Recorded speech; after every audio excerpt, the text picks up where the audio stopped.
Buenas, hoy vamos a resolver un nuevo ejercicio de física de selectividad, en concreto uno del Distrito Único Andaluz. Nos podemos ir a través de esa página web metiéndonos en orientaciones y en el 2020 de física. El ejercicio 3, que es de ondas. Bien, este nos dice que, apartado A, dos ondas armónicas se propagan por el mismo medio a igual velocidad, con la misma amplitud, la misma dirección de propagación, y la frecuencia de la primera es el doble que la de la segunda. Bien, entonces nos dice o 1, compare la longitud de onda y el periodo de ambas ondas. Y 2, escriba la ecuación de la segunda onda en función de las magnitudes de la primera. Bien, pues entonces vamos a escribirlo paso a paso. 3A. Bien. Dos ondas armónicas, lo leemos de nuevo, se propagan por el mismo medio a igual velocidad con la misma amplitud, la misma dirección de propagación, y la frecuencia de la primera es el doble que la de la segunda. Es decir, sabemos que una ecuación de una onda armónica va a ser I en función de xt. La vamos a representar de tal manera, tal que así. Es igual a la amplitud, que es la misma para las dos, y lo vamos a multiplicar por el seno de omega t más menos, vamos a poner en este caso más, para hacer más sencillo el ejercicio, kx más phi sub 0. Bien, entonces vamos a analizarlo uno por uno. Sabemos que la amplitud es igual en los dos y nos dice también que van a tener la misma dirección de propagación. Por eso he puesto, ponemos el mismo signo para los dos, este más menos. Y también nos dice que la frecuencia de la primera es el doble que de la segunda. La frecuencia es lo que nosotros llamamos omega. Bien, compare la longitud de onda y el periodo de ambas ondas.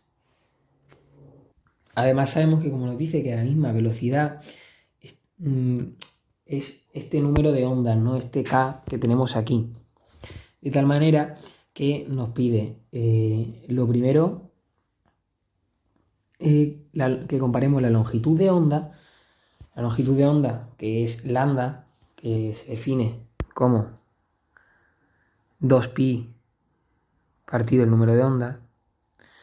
Y como 2pi es constante y k es lo mismo para las dos, lambda va a ser igual para ambas, ¿vale? Para la primera y la segunda onda. Pero, ¿qué va a pasar con el periodo, que es lo segundo que nos pide? Pues que el periodo lo definimos como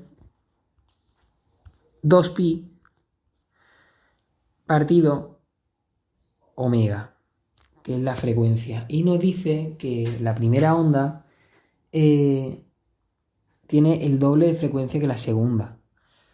Entonces, vamos a comparar, ¿no? La frecuencia de una y la otra.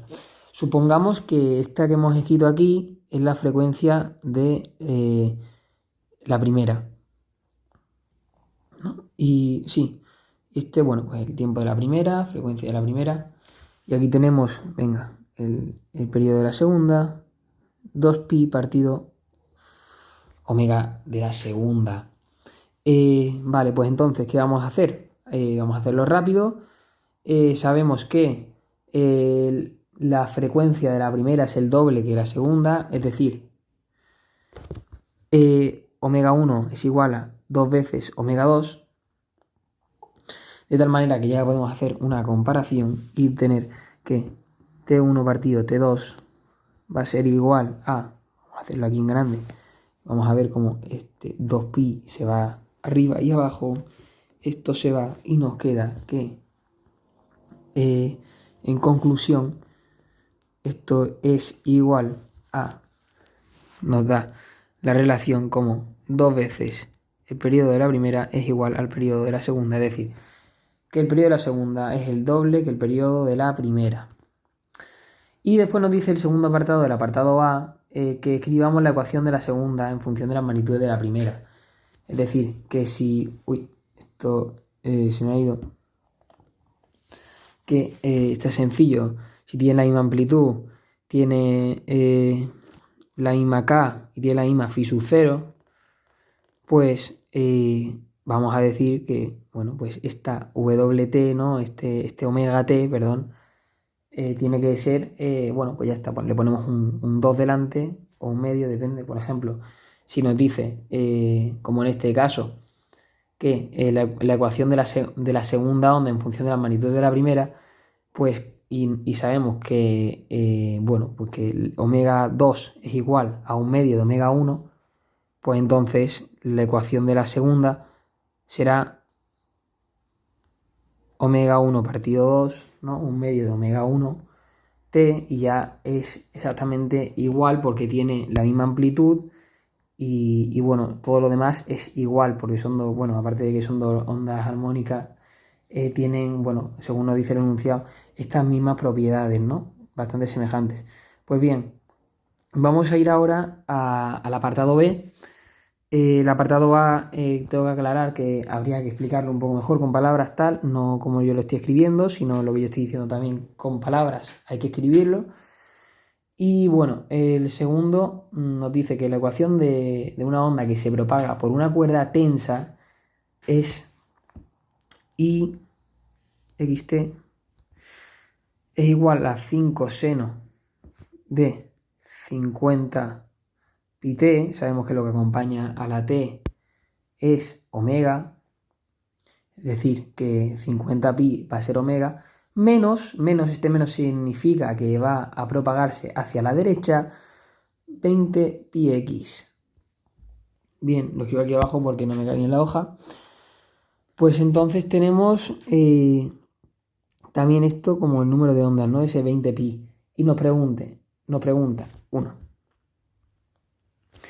la velocidad de propagación de la onda. ¿Qué es la velocidad de propagación? La velocidad de propagación es, se define como lambda partido t.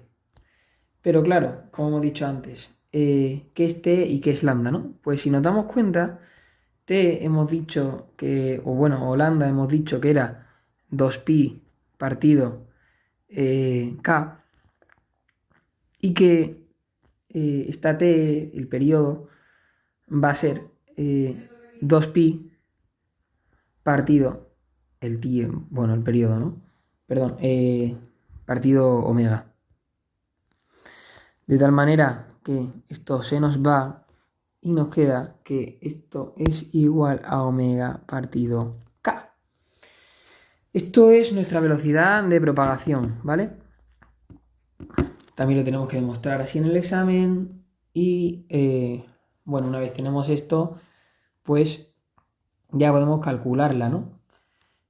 Sabemos que omega, que acompaña a la t, es 50 pi y que, bueno, y que esta k va a ser 20 pi, que es lo que acompaña a la x. O no, si nos fijamos que los pi se van, los ceros también, y nos queda como 5 medios, 2,5, lo que queramos.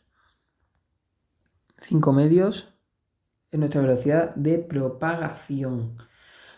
5 medios de, bueno, que son metros por segundo.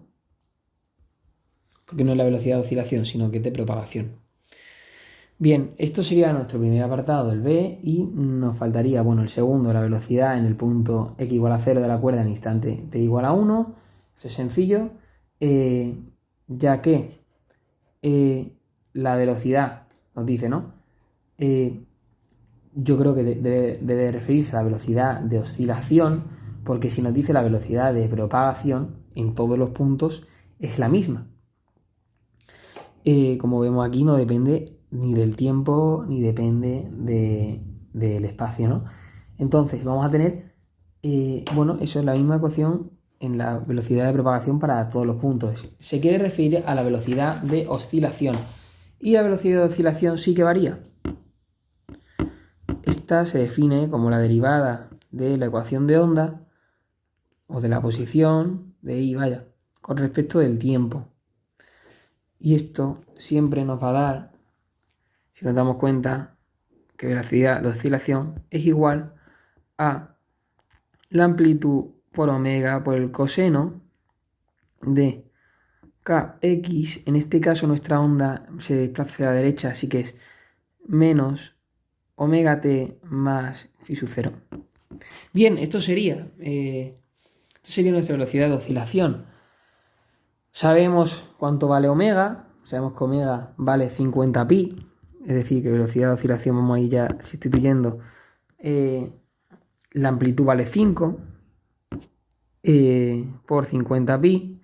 Tenemos también coseno de 20pi, sabemos que vale menos omega t, que sabemos que es 50pi por el tiempo, y nuestra phi sub 0, que vale 0. Entonces, esto nos queda tal que así. Ahora, ¿qué va a pasar? Perdón, aquí se me ha olvidado poner la x. Cuando sustituyamos esta x por 0 y esta t por 1, nos va a dar que la velocidad de oscilación va a ser igual a 5 por 50pi, ¿no? Esto es 250pi por coseno de 20pi por x, que vale 0, va a ser 0, por el coseno de menos 50pi t, que vale 1, que es 50pi. ¿Cuánto es el coseno de menos 50pi? Pues lo metemos en nuestra calculadora y nos da que esto es igual a 1. De tal manera que cuando el coseno es igual a 1, sabemos que la velocidad de oscilación va a ser máxima y por tanto esto vale 250pi en este instante y en este punto. Y ahora por último nos pide, esto sería el segundo apartado del B, y por último nos pide la diferencia de fase en un mismo instante entre los puntos separados 1 metro. Bien, la diferencia de fase se calcula, bueno, pues si están separados 1 metro va a ser así. Sabemos que, bueno, punto x2 menos x1 tiene que ser igual a n lambda en el caso, por ejemplo, de que estén en fase, y si están en oposición de fase, va a resultar que x2 menos x1 va a ser igual a un número impar de n, ¿no? Este número impar por 1/2 de lambda. Esto, aunque no lo parezca, es lambda. Y bueno, sabemos que esto de aquí, esta diferencia de x, ¿no? x2 menos x1 va a ser 1, nos dice, de tal manera que este 1 va a ser igual a n lambda. ¿Y cuánto vale nuestra lambda? Pues lo podemos calcular. ¿Por qué? Porque tenemos K. Sabemos que lambda es igual a 2pi partido K y K es igual a 20pi, de tal manera que 2pi partido 20pi, se nos van los pis y esto nos queda como 1 partido 10 es igual a lambda. Pues entonces esto ya estaría más o menos listo. 1 partido 10 es igual, nos dice, por n, perdón, es igual a 1. N ha de ser un número natural, un número entero, y nos damos cuenta que esto se cumple, ya que cuando n es igual a 10, por ejemplo, bueno, pues vemos que esta ecuación se cumple. N es un número natural y y entonces esto significa que estos puntos están en fase. Y ya estaría terminado nuestro ejercicio. Muchas gracias y nos vemos en el próximo vídeo. Adiós.